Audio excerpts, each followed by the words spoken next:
the Ottoman Empire is something that tends to be overlooked in many histories of Islam because there's sort of, or there has been until relatively recently, a sort of myth that assumed that with the fall of Baghdad to the Mongols in 1258, Islam started a sort of decline. When I say Islam started a decline, I mean Islamic civilization started to decline.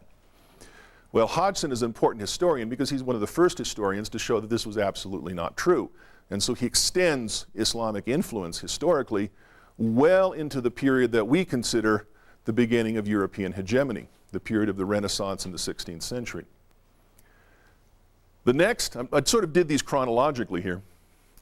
The next empire that's important is one that's almost completely forgotten in history books. This is the Sharifian Empire. The Sharifian Empire is the empire that's associated with what is now the country of Morocco.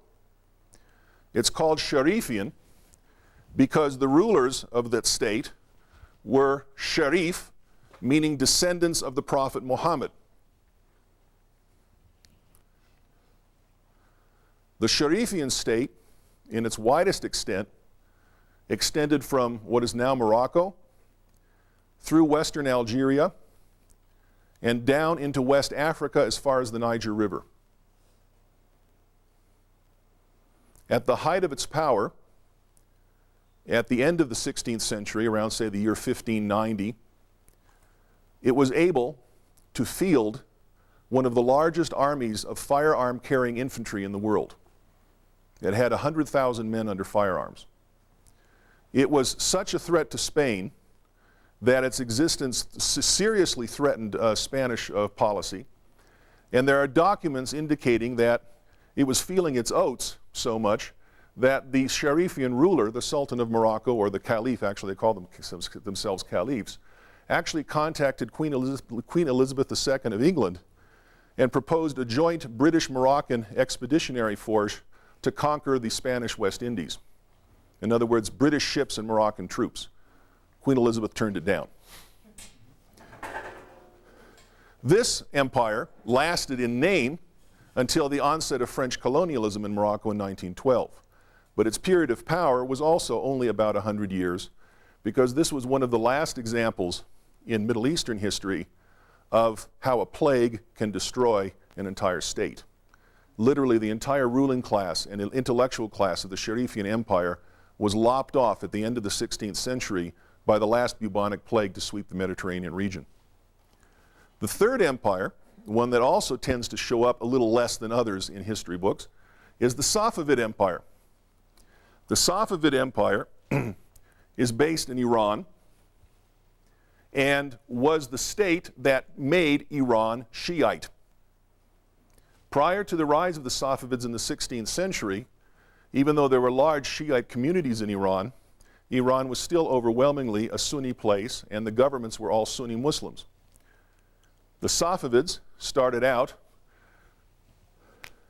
again, just like the Sharifian starts out with the word Sharif, talking about descendants of the Prophet, Safavid starts off with this term Safavi, which was the name of a Sufi order. The founder of the Sufi order was called Safa ad-Din. There's the Safa part. He was a Shiite Sufi, not a Sunni Sufi. There actually are some, though they tend to be very rare. And his Sufi order was originally based in the town of Ardabil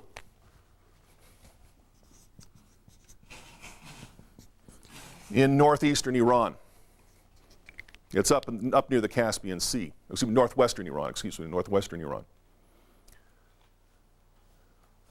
What eventually became the Safavid Empire was based on an alliance that was undertaken between the Safavi Sufi order and tribes, large tribes of Central Asian nomads, largely Turkish and Mongol nomads, mostly Turkish, who were converted to Shiism and became what you might call the very fanatical sword arm of the Safavids.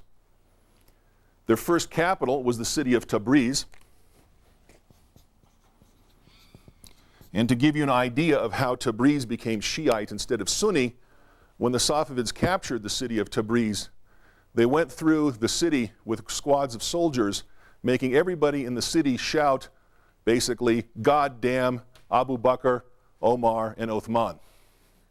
And if people didn't say, God increased the damnation, and Abu Bakr, Omar, and Uthman, they would kill them.